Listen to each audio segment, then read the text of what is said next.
अखिल भारतीय मिथिला संघक कार्यक्रम में अहाँ सबक स्वागत है। ई मिथिला विभूति स्मृति व्याख्यान माला के 8म पुष्प है, जाहि में हम सब आइ मैथिली आ हिंदी के प्रख्यात साहित्यकार स्वर्गीय राजकमल चौधरी जी के व्यक्तित्व आ कृतित्व पर विचार विमर्श करब। हम आदरणीय देवशंकर नवीन जी से आग्रह करब कि हुनकर कृतित्व पर अपन बात रखता। धन्यवाद विनीत जी। आदरणीय विजय बाबू, कौशल जी, प्रिय मित्र वियोगी विनीत जी, नीलमाधव जी और छथि एगोटे धर्मव्रत जी एहि प्लेटफॉर्म पर तल्लीनता से अनुराग से जुड़ल समस्त श्रोता लोकनि। डॉक्टर तारानंद वियोगी बहुत विस्तार से बहुत रास चीज के दिस रेखांकित में अपन से संकेत दिलनि हैं, जकरा राजकमल चौधरी के बुझे ले, चिन्हे ले, जाने ले बहुत सावधानी से राजकमल चौधरी के पढ़े के प्रयोजन है। निश्चय से जते पॉइंट दिस, जते बिंदु दिस वियोगी इशारा कलन, ओकरा जब ध्यान से लोग सुनना हेता तो राजकमल चौधरी के संबंध में जिज्ञासा हेतन। समय आब चूँकि बहुत कम बच गया तें बहुत संक्षेप में से किछ चीज दिस हम इशारा करे छी। बहुत माने राजकमल चौधरी पर गप करब एखन जे नीलमाधव अहाँ सबके कथा सुनेलन हैं से परम प्रिय निर्मोही बालम हमर प्राणपति, ललका पाग हुनकर एकटा सेहो बहुत प्रसिद्ध कथा छै। आ ओहि पर से करीब क्राउन ऑक्टेवो साइज में मुश्किल से 4.5 की 5 पेज के वो कथा छै। तै पर से डिमाई ऑक्टेवो साइज में लगभग 32 पेज के एकटा लेख हम लिख चुकल छी। ई जे ओहि लेख के प्रकाशन संयोग से एगोटे फरमाइश पर लिखेने रहत, लेकिन वो लेख के कपच के प्रकाशित कलन तो लेख के बहुत रास आत्मा जे छै से मरि गेलै। ई जे कथा छै परम प्रिय निर्मोही बालम, एहि कथा के 1-2टा पॉइंट दिस हम इशारा करे छी आ तकर बाद से हमर योजना में यह जे एहि कथा पर कम से कम 150 पेज के एकटा डिसर्टेशन लिखल जा सके, मतबंध। एकटा कथा पर एकटा एमफिल के डिग्री भेट सकैए जँ कियो एहन शोधार्थी होइत तो। देखियो नीलबू जहन पढ़ै छलाह तऽ एकठाम शब्द के उल्लेख भेलै। एकटा शब्द ओ महिला जे चिट्ठी लिखनिहार छै से लिखलकै पक्षी। अहाँ सब जे मूल कथा पढ़बै तो पक्षी में प और क्ष दीर्घिकार नहीं छै, प क छ दीर्घिकार छै। बेर बेर लिखल के हमर आशा तारा माय की भगवती पूर्ण नहीं कलन। ओहि पूर्ण में देखबै जे न नहीं छै, ण नहीं छै, ओ पू आ तबर्गी न छै, ओकरा ऊपर में रेफ छै। ई कथा लिखब से वो जे पहला पृष्ठ, पहिल पृष्ठ, दोसर पृष्ठ, तेसर पृष्ठ कहै छलाह, ओ राजकमल चौधरी के एकटा शिल्प रहे। ऐसे पहिने हिंदी में हजारी प्रसाद द्विवेदी आनंद अनाम दास का पोथा उपन्यास लिखे में एक रति ओहि शिल्प के उपयोग केने छथि।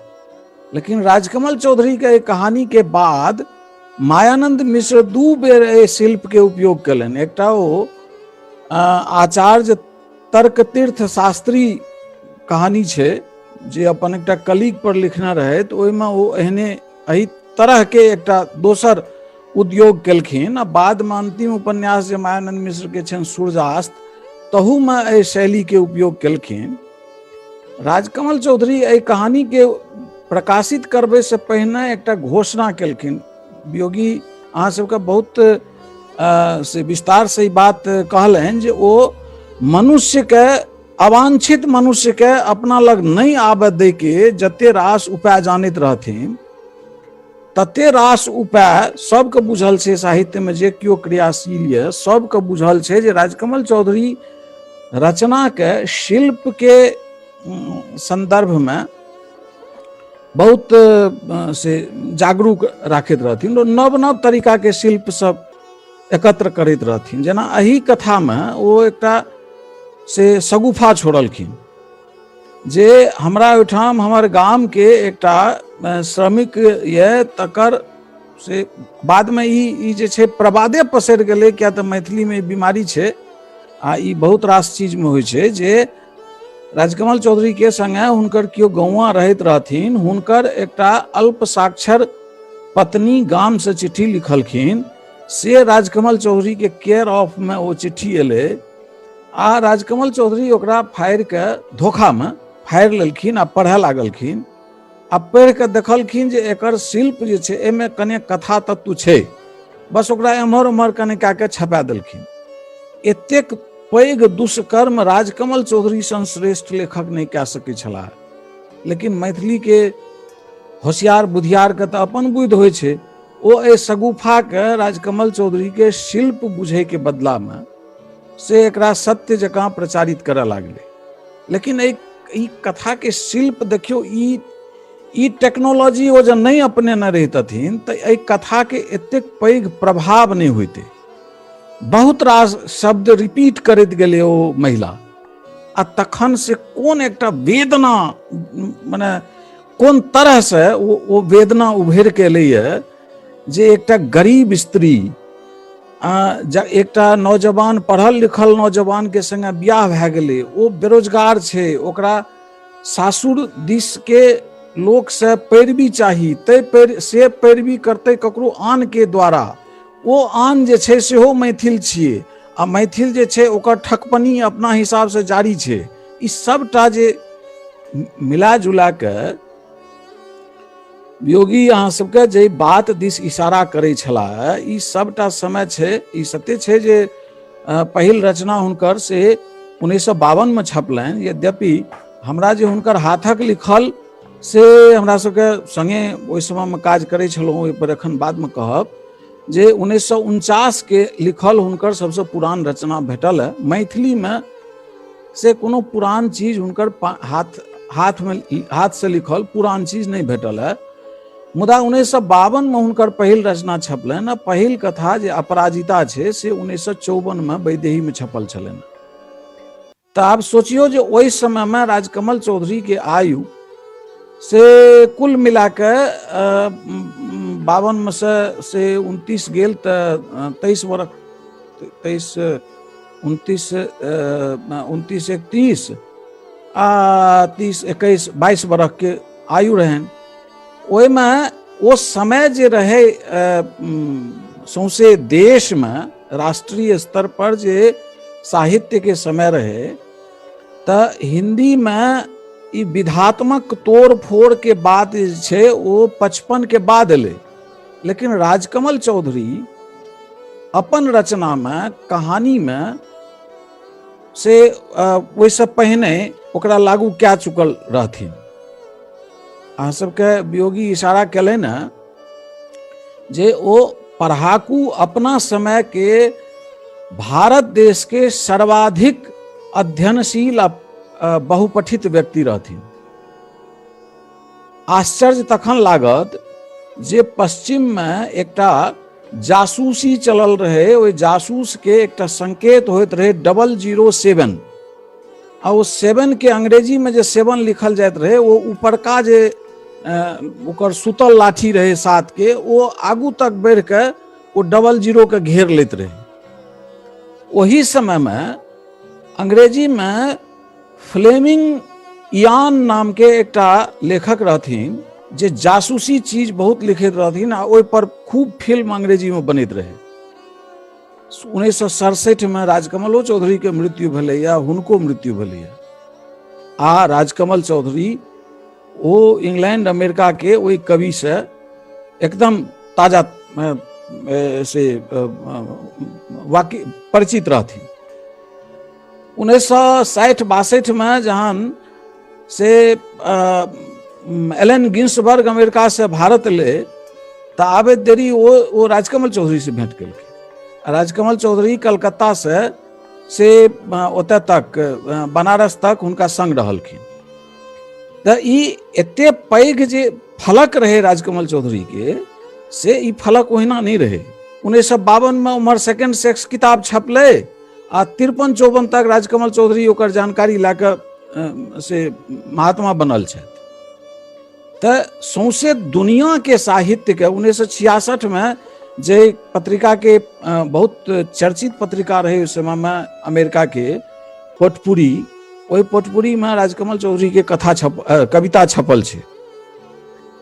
पोटपुरी में बिलीफ शीर्षक से आ विडंबना देखियो जे राजकमल चौधरी के मृत्यु के बाद वही पोटपुरी के डॉलर्स चेक में से ओकर पेमेंट आयल रहे, ता तक हुनकर अंगना में से भिखना पहाड़ी में लाश राखल रहे।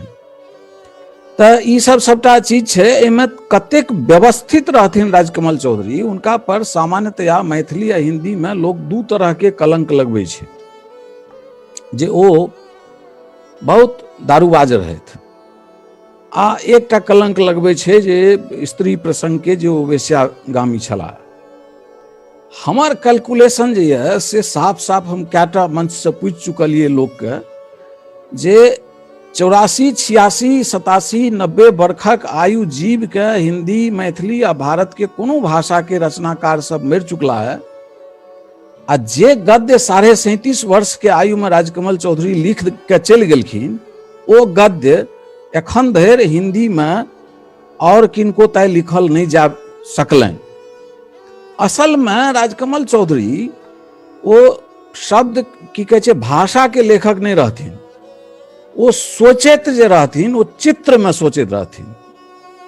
एक बेर आप से हम आग्रह करे छी सब जुड़ल व्यक्ति से, जे कोनो समय में अहाँ स्वयं आँखि मूनि लिअ आ गद्य पाठ के शैली जकरा तारानंद योगी सन के नीक शैली में पाठ केनिहार लोग भेट जाए कविता आ कि गद्य में, तकरा ओ कहियो जे अहाँ पढ़ि के सुनाओ, तो अहाँके लागत जे हम सुनि नहीं रहल छी, अहाँके स्पष्ट लागत जे हम देख रहल छी। ओ आदमी सोचते नहीं रहथिन भाषा में, उनकर सोचल होइत रहे चित्र में। यह कारण छिए जे दिस अहाँके इशारा कयलनि वियोगी, अहाँ सबके देखबै छी हम।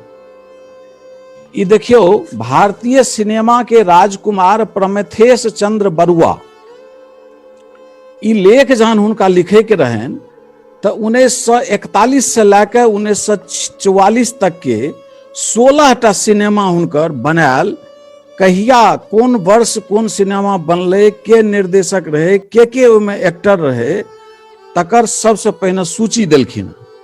ई हुनके राइटिंग छिए, स्पष्ट नहीं होत हुए तो हम की कह सकै छी, ई पुरान कागज छिए। आ तकर बाद ओ लेख लिखलखिन। ओहि आदमी के स्थिति और अहाँ के देखबै छी। कलाकार कोन किस्म के रहथिन, जे मित्र के जहन चिट्ठी लिखैत रहथिन, तो चिट्ठी भाषा में लिख लेलाक बाद ई देखियो, संपूर्ण चिट्ठी के नीचा में ई एकटा पेंटिंग बना के देलखिन है। नीचा में पेंटिंग के नीचा में लिखल छे मेरी बीमारियां।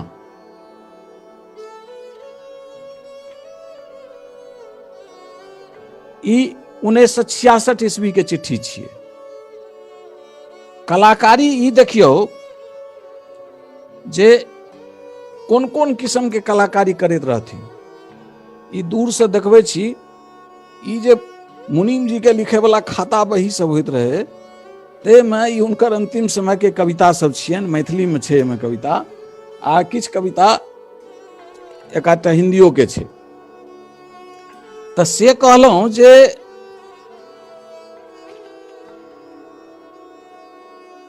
शशिकांता जी के जे कियो, नीलू के माता जी के जे कियो नहीं देखने हुए, तिनका लेल ई देखबै छी जे राजकमल चौधरी के जहन 75म जन्मदिन मनबै लए से एनबीटी दिस से हम पटना गेल रही, ताहिमे शशि जी के आमंत्रित केने रहियनि, तऽ हुनकर ई फोटो छियै।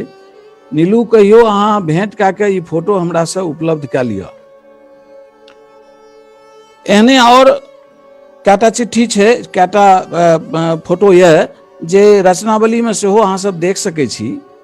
लेकिन आब ई कहय चाहब जे दूटा कलंक हुनका पर लगायल जाइ छै, ओ दुनूटा कलंक के संबंध में विस्तार, ओ दुनू कर्म के संबंध में तऽ विस्तार से ओ कहता जे ओ दुनू कर्म करै छथि, लेकिन जे सामान्यो लोक एकरा लेल कल्पना कए सकै छथि आ गणना कए सकै छथि जे एहि दुनू कर्म लेल दूटा चीज बड़ जरूरी छै, एकटा पैसा आ एकटा समय। पैसा के हाल ई छै जे ई देखियो 1963 ईस्वी के एकटा डायरी, हाँ एकटा कलंक आर लागे छै जो जीवन में बड़ अराजक रहैत। आब ओ हम एकर विपरीत साबित करे छी जो जीवन में कतेक नियोजित आ सावधान लोक रहथिन से ई देखियो जे दिल्ली एला तऽ शशि जी ले एकटा दूटा ब्लाउज पीस किनलखिन, दिव्या ले एकटा फराक किनलखिन, से तक एहिमे कएटा 12 आना में 1.5 टका में, एहिमे सबटा जते सामान किनलनि दिल्ली में, ओहिमे सबसे महग आइटम छै कलम। अपना ले एकटा कलम किनलनि। ई 1963 ईस्वी के हुनकर डायरी छियनि। आ दुर्योग छै से मनुख के दुर्बुद्धि के, जे एक समय में हम तारानंद वियोगी लागल रही जे बलपूर्वक ओ हिनकर सब साल के कम से कम यथासाध्य डायरी उपलब्ध कए ली, मुदा एकटा दुर्बुद्धि लोक के घर में ओ डायरी सब सड़ि गेलै, समाप्त भए गेलै। आ शशि जी ओहि समय में हमरा सबके कहलनि जे नहीं नहीं हम पारिवारिक विग्रह नहीं करब, अन्यथा पुलिस बल से सेहो हमसब ओ व्यवस्था कए सकैत रही जे नहीं भेल। ई एकटा डायरी प्रतिदिन राजकमल चौधरी कोन काज कयलनि ओ मजदूर जकाँ एहिमे सबटा दर्ज छै। कहिया कोन पत्रिका से कते पैसा एलनि, कोन दिन कोन कथा समाप्त कयलनि, एही से अहाँके पता लागत जे चोखे आमार तृष्णा वाणी राय के उपन्यास के अनुवाद राजकमल चौधरी केने छलाह, जे रूपा एंड सन्स के देने रहथिन छपै ले। बाद में वो पुस्तक पटना पुस्तक मेला में पता लागल हमरा सबके जे वो कोनो अनाम सुनाम प्रकाशक से वो किताब छपल छै। तऽ से कहैत रही जे ई एही डायरी में हरेक मास के अंतिम तारीख के से एकटा सूची बनल छै जे अगला मास के बजट ले कोन व्यक्ति से 10 टका, ककरा से 9 टका, ककरा से 11 टका, ककरा से 4 टका पैंच लेके ये। आ हरेक महीना के, हाँ 30 तारीख के ककर पिछला मास के चुकबै के ये, आ फिर अगला 1 तारीख के ककरा से अगला मास ले पैंच लेके ये। एहि तरह जे आदमी पैसा ले हैंड टू माउथ रहैत रहे, मसीजीवी, आ से व्यक्ति मात्र 37.5 बरख जिला, जहन की 2.5 बरख जीवन के अंतिम बीत गेलनि ओछाउन पर, 20 बरख जब होश संहारे में काटि दियो, 5 बरख जब लिखे के अभ्यास में काटि दियो, तो कुल 10 बरख हिनकर रचनात्मक सक्रिय रचनात्मकता जे छै से 55 से 65 के छै। एहि 10 बरख में 4000 पेज के रचनावली तऽ हैया पाछू में लागल ये, आ एखनो एकर जहन हम से एक एकटा पेज देख रहल छी तऽ हमरा लागैए 1-1.5 पेज तऽ एखन और छै जे हमरा नहीं भेटल। आ एकोटा गद्य लेखन, हिंदी कविता में किछु कविता एहन छै जे कमजोर कयल जा सके, मैथिली नहीं, हिंदी के। वियोगी जी यहाँ के सही रास्ता देखेलनि जे असली राजकमल के पहचान मैथिली साहित्य में छै। एकर मतलब ई नहीं छियै जे हिंदी में नहीं छै, लेकिन हिंदी के हुनकर जे फलक छै ओ दोसर चिंतन दिस जाइ छै। से एहन राजकमल चौधरी जे मात्र 37.5 वर्ष के अवस्था में ओतेक लिख दिलनि जते 86 बरख आ कि 90 बरख जीव के हिंदी आ कि बहुत रास भारतीय साहित्य के लोग नहीं लिख सकला है। कल्पना करियो 37.5 वर्ष के आयु की होइ छै, आ तै में ई सबटा काज धाज कए के चल गेला। एहन राजकमल चौधरी के संबंध में एखन अहाँ सब से ढेरी रास गप जे छै से सुनलहुँ योगी जी से। एही प्रसंग में हम से और थोड़े बात जोड़े चाहे छी जे हिंदी आ मैथिली कुल मिला के हुनकर 7 से 88 टा कविता छनि, 145 टा कहानी छनि, जेमे 117 टा कहानी छै हिंदी के आ बाकी मैथिली के, 14 टा उपन्यास छनि जेमे 3 टा उपन्यास छै मैथिली के बाकी हिंदी के, 96 टा निबंध आ नाटक छनि हिंदी मैथिली दुनू मिला के, आ सौंसे देश के 70 लोक के नाम से लगभग 600 चिट्ठी छै। आ 600 चिट्ठी के जहाँ पढ़बै तऽ एकोटा चिट्ठी में अहाँके ई नहीं लागत जेना हम सब पत्राचार करैत रही, प्रिय वियोगी आइ पहुँचलहुँ, काल्हि धरि से स्वस्थ हैब, तकर बाद देखब, हम एतऽ आइ नवका कमीज किनलहुँ, ई सब किछो नहीं। प्यारे शंभू ओ'नील की किताब पढ़ते हुए मुझे लगा कि इसका संबंध चौसर के उस निबंध से जुड़ता है जो गेटे ने ये सब एहन तरह के हिनकर विधान रहें। एकटा जर्मन कवि के सहयोग से गेटे के एकटा कविता के अनुवाद जहन केलखिन है राजकमल चौधरी, ओहि अनुवाद ले सोचियो जे ओ कोन कविता के चयन केलखिन। ओहि कविता के शीर्षक छै श्री कृष्ण, आ ओ श्री कृष्ण के औकात के घटा के एकदम शून्य कह देलखिन है जे राधा के बिना तुम कुछ नहीं हो। तो जे स्त्री प्रसंग दिस चर्चा योगी जी करै छलाह से हुनकर केवल की कहै छै अथिएटा में नहीं रहे,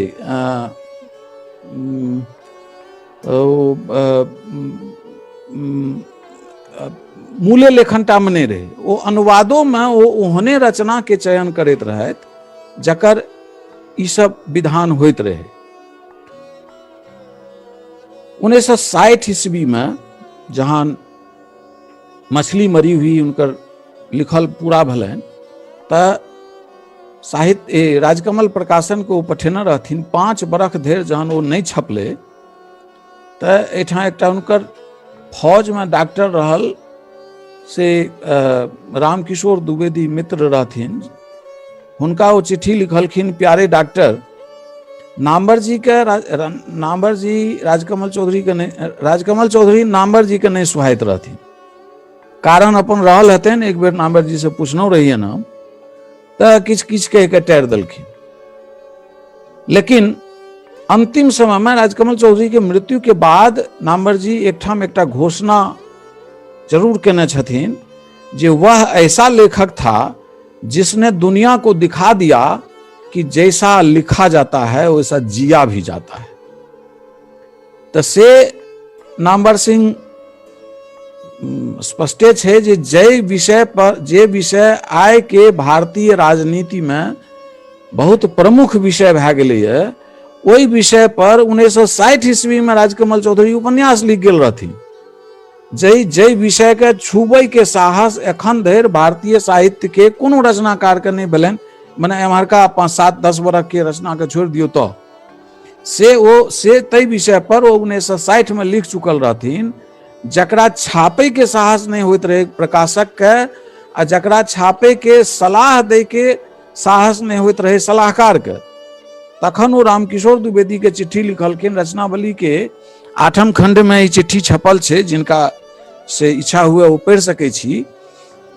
जे प्यारे डॉक्टर, दिल्ली में एक होता है नवोदित आलोचक नाम्बर सिंह, मिले तो कह देना कि पटने में होता है एक राजकमल चौधरी जो अभी बहुत दिन जिंदा रहेगा। 2 मास के भीतर वो मछली मरी हुई के रॉयल्टी के एडवांस आबि गेलै आ ओकर रिवीजन के लेल चिट्ठी तिट्ठी आबि गेलै आ फिर से बहुत जल्दी वो किताब छपियो गेलै।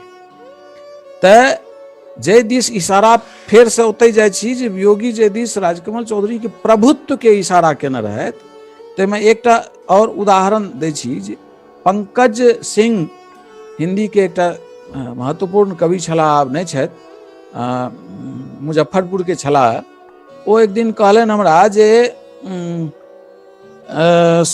मैं उन सौभाग्यशाली लोगों में से हूँ जिसको बचपन में ही लुटकी ढोने का काम साहित्यकारों के बीच मिल गया था और बचपन में ही राजकमल चौधरी की टोली में बैठने का, राजेंद्र प्रसाद सिंह, राजकमल चौधरी ये सब जब बैठते थे तो मैं बैठा रहता था और वो कहते थे ए पान ले आओ, ए चाय ले आओ। तो ये से स्थिति पंकज सिंह के रहन। वही में पंकज सिंह हमरा कहलनि जे राजकमल चौधरी एकटा एहन रचनाकार रहथिन जे हुनका समय के बहुत रास लोक हुनकर आभा में देखाइत रहे।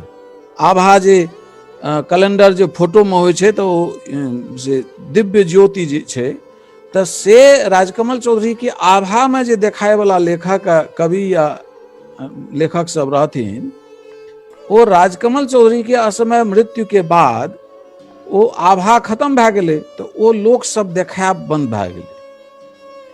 तऽ हम घोषणा करे में हमरा कोनो धरी धोखा नहीं है जे भारतीय साहित्य में एतेक कम उम्र में जब प्रतिशतता में अंदाज करबे तऽ राजकमल चौधरी से बेसी कहानी प्रायः से प्रेमचंदे टा के हेतनि। तहिना राजकमल चौधरी के मृत्यु के बाद एतेक विशेषांक आइ धरि छपलै है जे एहिसँ बेसी विशेषांक मात्र प्रेमचंद पर छपल छै। मुदा ओहिमे अधिकांश लोक वएह जे आभा मेटा गेलाक बाद जिनकर चर्चा बंद भए गेलै, किया तऽ आब राजकमल चौधरी नहीं रहथिन, तऽ ओ राजकमल चौधरी के संबंध में से भ्रांति तरह तरह के पसारय लागलखिन। अब भ्रांति पसारे में सबसे पैघ दिक्कत की भेलै जे राजकमल चौधरी ओहि समय में अपन कविता में आ अपन माने भाषा में नव नव बिंब के प्रयोग करैत रहथिन। वही प्रयोग के नकल ओहि समय में, नकल नहीं माने अनुकरण, अनुसरण आ पोषण हिंदी के एकटा पैघ कवि धूमिल करैत रहथिन। तऽ धूमिल के एकटा कविता छै राजकमल चौधरी के लिए, आ ओहि शीर्षक के कैप्शन छै यूकेलिप्टस के दरख्त में अब एक भी पत्ती नहीं, बरामदे में पड़ी लाश का चेहरा ढकने के लिए राजकमल चौधरी।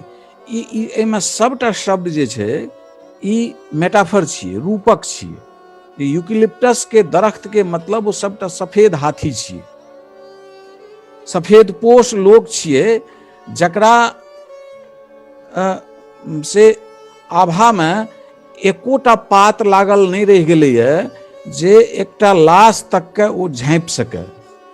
ओकरा झाँपे के लेल राजकमले चौधरी के जरूरत छै, किया तऽ राजकमल चौधरी एहन एकटा व्यक्ति भेलखिन जे कहलखिन क्यों मेरी कमर की हड्डी में और वियतनाम में एक ही युद्ध हो रहा है।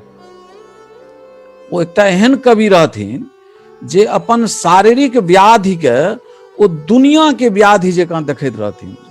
हुनका वियतनाम में जे किछु भए रहल रहे से लागैत रहे जे हमरा शरीर में ओहिना भए रहल है। ई नवका नवका मेटाफर से, नवका नवका रूपक से, बिंब से आ प्रतीक से जे जनता के जगबै के, किया तऽ जनता के संवेदना के ओ जे कांग्रेसी सरकार रहे, व्यवस्था रहे, ओ ततेक भोथ कए देने रहे जे लोक के किछु बुझाय नहीं। लोक के ई बुझाय जे ओ सरकार ठकै आ ई जनता बुझे जे हमरा दिस से हमर बात कए रहल है। तऽ वही बात, तैं से वही सब चीज के, वही सब घोषणा के इम्हर धूमिल कहे लागलखिन बैल मुत्ती इबारत। माने जहन हराठ लए जाइ छियै बरदके, आ चलैत चलैत बरद जे लगही करै छै आ बाट परक ओ गर्दा जे छै से भीज जाइ छै तऽ ओहने टेढ़ घोंच लकीर होइ छै, ओकर कोनो अर्थ नहि होइ छै, आ 2 पलमे ओ सुखा जाइ छै। तकर बाद की लिखलकै लगही कए कऽ बरद से बुझात नहि। से एहन एहन जे बिंब सब राजकमल चौधरी के कविता कहानी सबमे आबै, तऽ हुनकर समकालीन ओ जे उद्गार व्यक्त करे जाके शोक सभामे, ओ राजकमल चौधरी के द्वारा व्यक्त जे मेटाफर रहे ओकरा राजकमल चौधरी के चरित्र में स्थापित करऽ लागलै, जे ई राजकमल चौधरी एहने चरित्र के छलाह। वही चीज के खारिज करे धूमिल लिखलखिन जे मैं इन शोक सभाओं में जाना नहीं चाहता, मैं कविता में उसकी पीछा करना चाहता हूं। देखियो, वो एक एतेक पैघ कवि,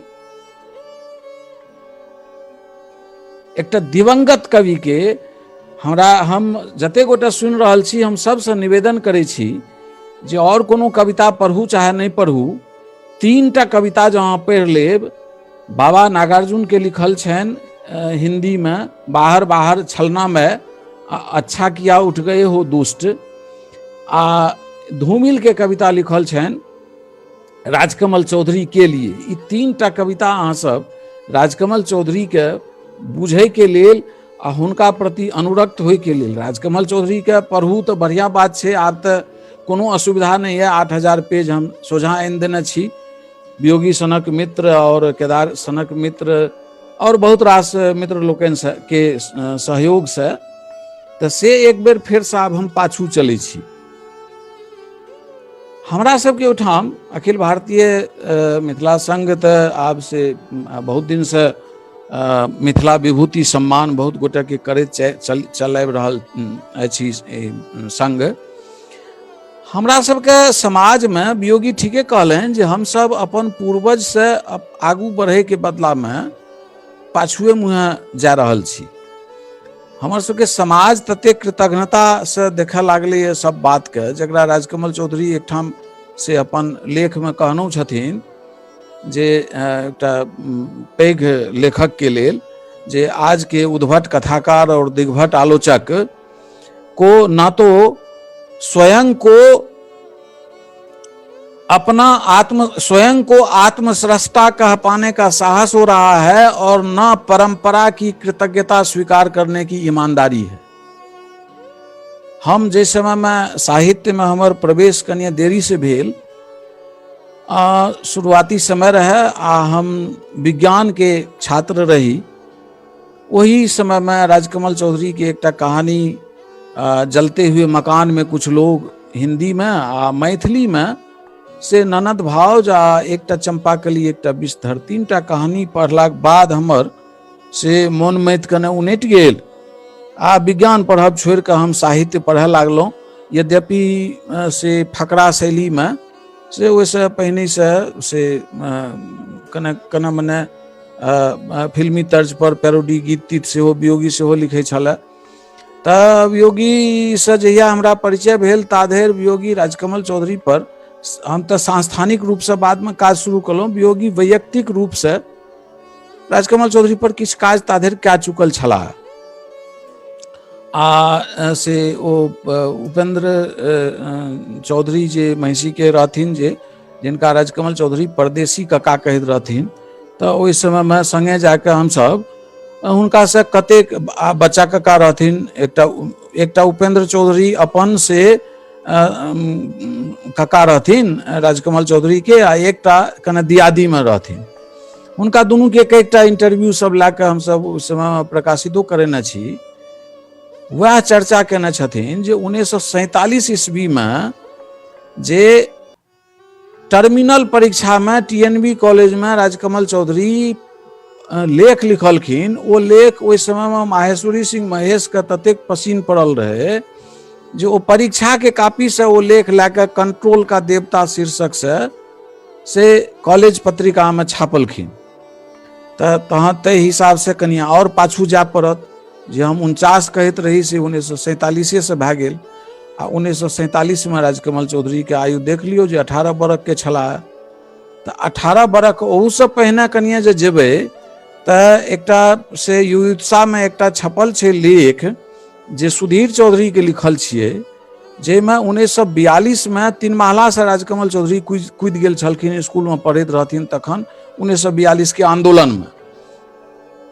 तऽ एहन जे आंदोलन धर्मी लोक रहथिन आ से हुनकर अपन सब व्यवस्था रहनि, मुदा जे दिशा में समय कते बचल यऽ?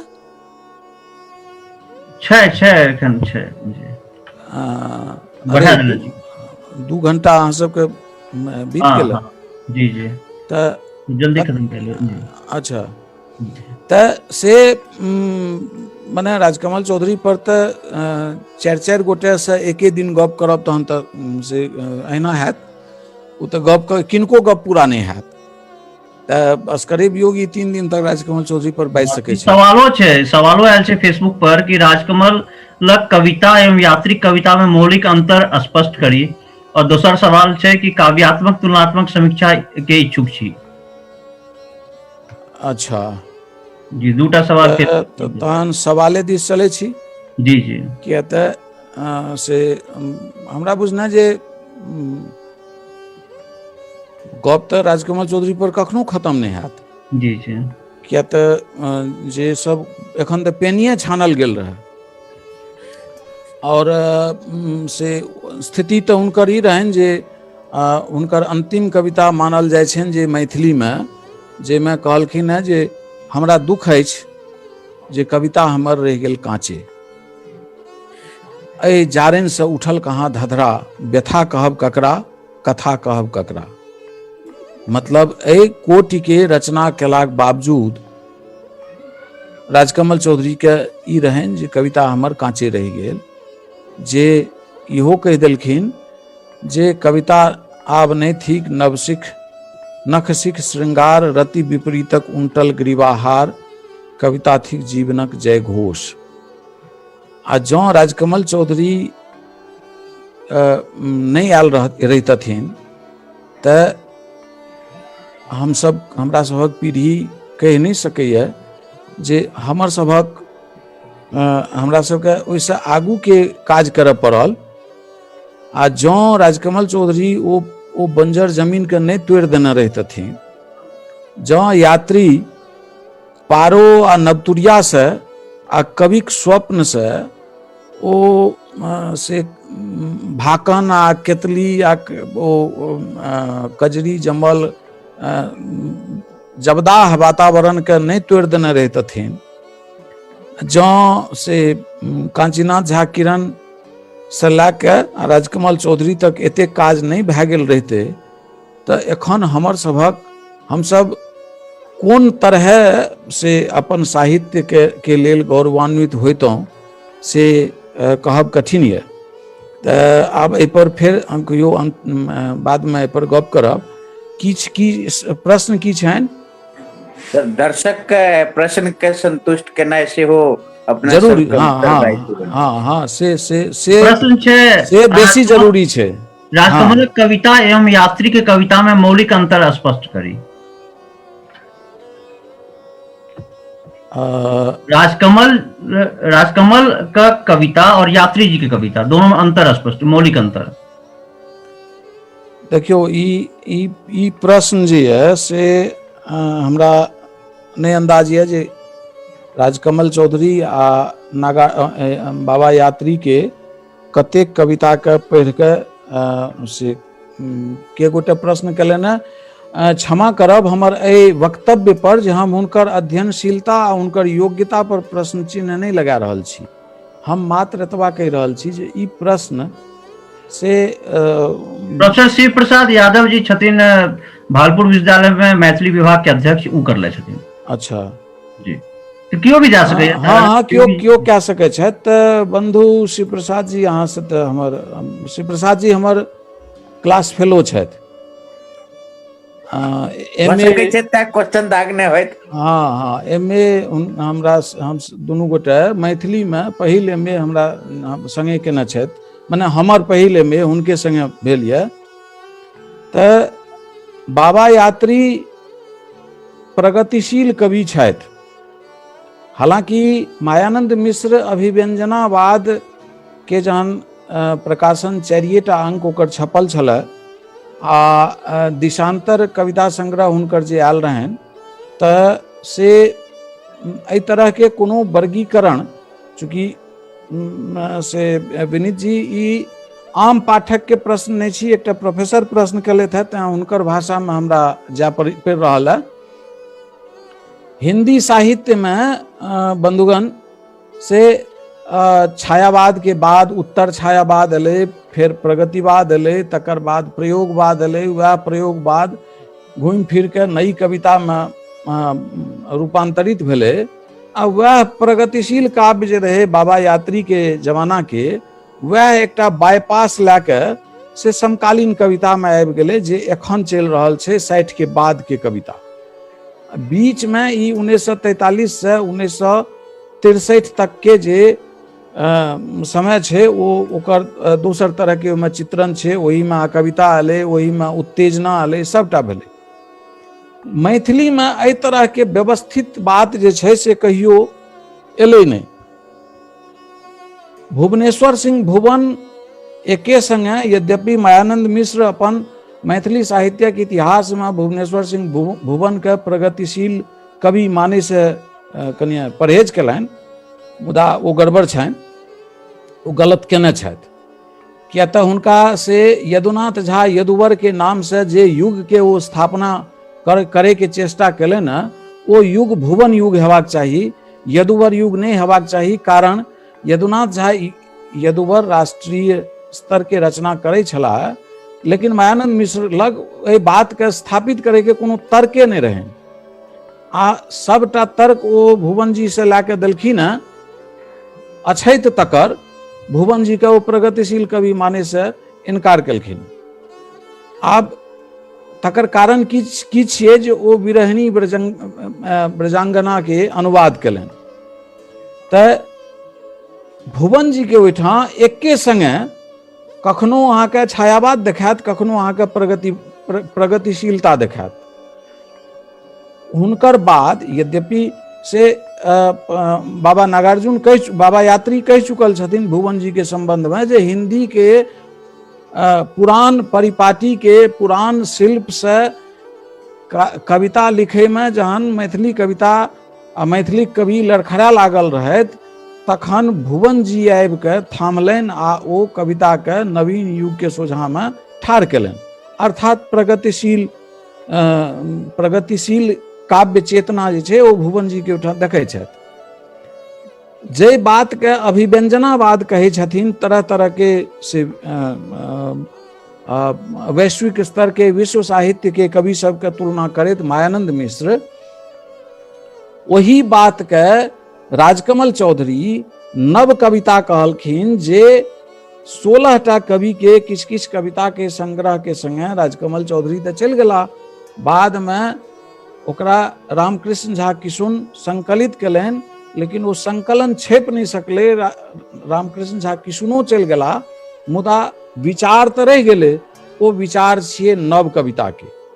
आ नव कविता से ध्यान देबाक थिक जे मैथिली के नई कविता के अनुवाद नहीं छियै।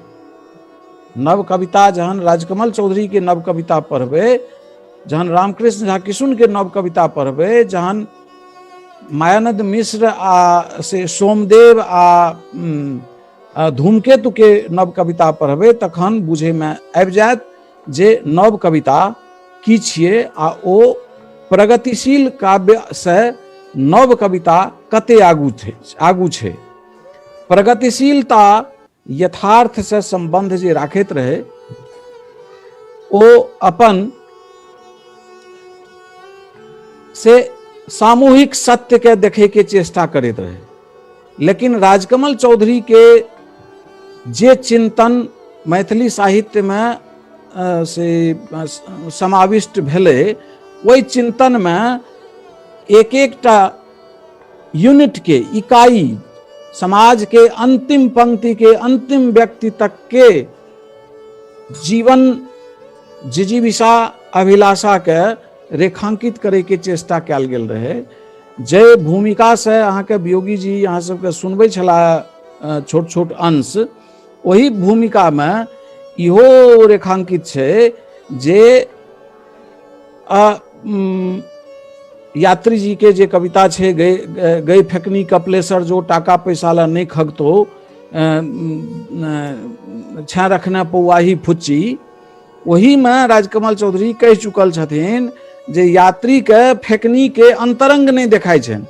वो अंतरंग में यह अंतर छे जे बहिरंग तक जे यात्री जी के कविता रहन, यात्री जी के देखाइत रहन जे गौरी पहिरैत फाटल नुआ छेन कर्मय में लागल भुआ, कार्तिक गणेश से चीर रहल उसना लगबे अलहुआक पात। हुनका देखाइत रहन जे उठा कवि तू दहक ललकारा गिरी शिखर पर पथिक दल चढ़ते रे। एहि सूक्ष्मता से जहन यात्री आ राजकमल के अलग करे के चेष्टा करबे तो एहि लेल तो विनीत जी से एक दिन अलग से समय राखू, एहि पर विस्तार से एते न ई छोट प्रश्न ये आ न एते एकरा से हमरा बहुत रास से उदाहरण सब संग राखि के तखन एकरा से स्पष्ट करय पड़त जे ई अहाँ देख लियौ जे आइ जो नवका ईंट पाथ कह रहल छी हम शुरुआत त पितामह किया कष्ट होई अहाँ के। ई बात पितामह के यात्री जी सेहो कहलखिन, लेकिन यात्री जी कहलखिन जे नहीं कुटी अपने ढेकी, दियो निश्चल मन से आशीर्वाद नवतुरिये आबो आगा, से यात्री जी कहलखिन। लेकिन वह से अथी जे छै आग्रह जे छै ओ जहन राजकमल चौधरी लगाबै छै तऽ ओहिमे छै जे अंतिम सत्य या छी जे हमरा लोकनि अन्हार में कह रहल छी किरणमाला के अनुसंधान। ओ नवका बाट ताके के चेष्टा में राजकमल चौधरी आगू छलाह। मोट तरह से एखन एतबे बुझल जा सकैया, एहि पर विस्तार से गप करे के समय राखू। एक छोट से कनिटा संक्षिप्त चाहब ओहि में कि काव्यात्मक तुलनात्मक समीक्षा के इच्छुक छथिन प्रोफेसर रामसेवक सिंह, जे मारवाड़ी कॉलेज भागलपुर में प्रोफेसर छथिन मैथिली में। काव्यात्मक तुलनात्मक समीक्षा देखियो तुलनात् फेर ई छोट सन प्रश्न छै नहीं, तुलनात्मक अध्ययन के एकटा से बहुत विशाल ई तुलनात्मकता जे छै फेर जा पड़त विश्व साहित्य के जहन उद्भावना देलखिन महाकवि गेटे, जर्मन महाकवि, आ ओतय से आगू जे एलै तुलनात्मक साहित्य के शुरू में 3टा स्कूल बनले। तुलनात्मक साहित्य पर तो ये JNU वाला हमार PhD तुलनात्मक साहित्य पर वही विषय पर ये। ओहि में तुलनात्मक साहित्य पर एखन धरि जते चर्चा भारतीय विद्वान सब केलखिन है सबके से वो 1840 ईस्वी में मैथ्यू अर्नल्ड लग जा पड़ै छनि आ तखन कहै छथिन जे तुलनात्मक साहित्य एतऽ से शुरू भेल। हम नहि मानै लए तैयार छी, हम तो मानै लए ई तैयार छी जे तुलनात्मक साहित्य तो मिथिलांचल के चिनवार तक पर छे। ताल में भूपाल ताल और सब तलैया है, गढ़ में चित्तौड़गढ़ और सब गढ़ैया है। वो गढ़ में किदन छे से राजा में शिव सिंह आर सब उन छोकरा मैथिली में जे एकटा कहै छे कौन सब पोखर रजोखर और सब पोखरा, राजा में शिव सिंह आर सब छोकरा।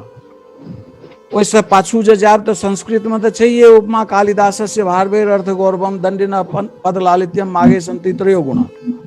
ई जे छै भारतीय विद्वान के अपन चीज देखे के चेष्टा इच्छा नहीं होइ छै कहियो, वो मैथ्यू अर्नल्ड लग जाय छै। लेकिन एतबा जरूर छै जे व्यवस्थित अध्ययन ओतै भेलैया। ओहि तुलनात्मक साहित्य के एकटा जर्मन स्कूल छै, एकटा फ्रेंच स्कूल छै, एकटा रशियन स्कूल छै, आ तीनों स्कूल के तुलना के अवधारणा अलग अलग छै। आप देखियो जो ओकर अवधारणा में ई छै जे तुलना करे के अहाँ के अथी की है, वो पेचकस औजार की है। अहाँ से यात्री के तुलना मैथिली के यात्री के तुलना हिंदी के शमशेर बहादुर सिंह से करबै, आकि मैथिली के विद्यापति के तुलना से नीरज से करबै? किया तो ओ विद्यापतियो गीत लिखे छला, नीरजो गीत लिखे छला, लेकिन एहि तुलना के आधार की हुए? से कहानी लिखे छला सादत हसन मंटो उर्दू में, आ वही स्वाद के कहानी से राजकमल चौधरी लिखे छला मैथिली में, हिंदी में। वही स्वाद के कहानी हिंदी में लिखे छलिए इस्मत चुगताई, उर्दू में इस्मत चुगताई, हिंदी में कृष्णा सोबती। तो तुलना करे के कते बहुत रास से फार्मूला होइ छै, टूल, औजार। ओहिमे औजार अहाँ के की छी से महत्वपूर्ण छै। आ तुलना अहाँ कवि के तुलना कवि के तुलना कवि से करबै कि इतिहासकार के तुलना आलोचक से करबै, ई सबटा चीज जे छै एक ठाम मिल जाइ छै। लेकिन काव्यात्मक तुलनात्मक अध्ययन जे छै ओ जहन अहाँ करबै तऽ एकर ई प्रश्न कने हमरा ओझराल लागैए जे काव्यात्मक तुलनात्मक अध्ययन की भेलै। लेकिन अहाँके कहलासँ हम एतबा बुझि रहल छी जे दूटा कविता के तुलना कोना कए सकै छी। तऽ एकटा उदाहरण से तत्काल एकरो लेल हमरा लागैए जे अहाँके बहुत नमहर विषय छै, तऽ एकटा कहियो सेशन राखू तऽ हम ओहि पर आबि सकै छी। ठंड बेसी बढ़ि रहल छै। एकटा उदाहरण लिअ जे एके वर्ष आरसी प्रसाद सिंह आ नागार्जुन यात्री दुनू के एके वर्ष जन्म छियनि 1911 में, आ लेकिन दुनू कवि के चेतना स्वभाव तऽ एके समाज में दुनू के लालन पालन भेलनि। दुनू हिंदियो में लिखे छला आ मैथिलियो में लिखे छला। लेकिन मेघ जहन देखलखिन तऽ आरसी प्रसाद सिंह के मोन में फुरलनि, मेघ पड़ै छै बूंद झरै छै नाचै छै मन मोर रे, कोन प्रिया केर कजरायल दृगाय झरै छै नोर रे। लेकिन बाबा यात्री जहन मेघ देखलखिन तो ओ कहलखिन जे जखने गरजल इंद्रक हाथी, छोड़ि नचारी गाबे लगला कृषक वृंद मल्हार। नागार्जुन के यात्री के किसान नास्तिक नहीं छे, वो नचारी गाबैत रहे। लेकिन जहन मेघ बरसले तो आब खेत में रोपनी हेतै तो मल्हार गाबे लगलै। ई छियै कवि के दृष्टि, कवि के जन सरोकार आ ओकर मूल्य। तो तै में अहाँ सब एते काल अवसर देलहुँ, सुनलहुँ। एक छोट क्वेश्चन और आयल छै कि 600 जे पत्र अहाँ चर्चा करलिए, उ 600 पत्र कतय भेटतै? कोन 600 जे पत्र अहाँ कहलिए कि उ लिखले छथिन राजकमल चौधरी, उ कतय भेटतै? छपल छै 8म खंड रचनावली में। अच्छा, मतलब जे राजकमल चौधरी रचनावली छै ओकर 8म खंड में 600 पत्र छै। 8म 6 जी 70 लोग के नामे लिखल। अखिल भारतीय मिथिला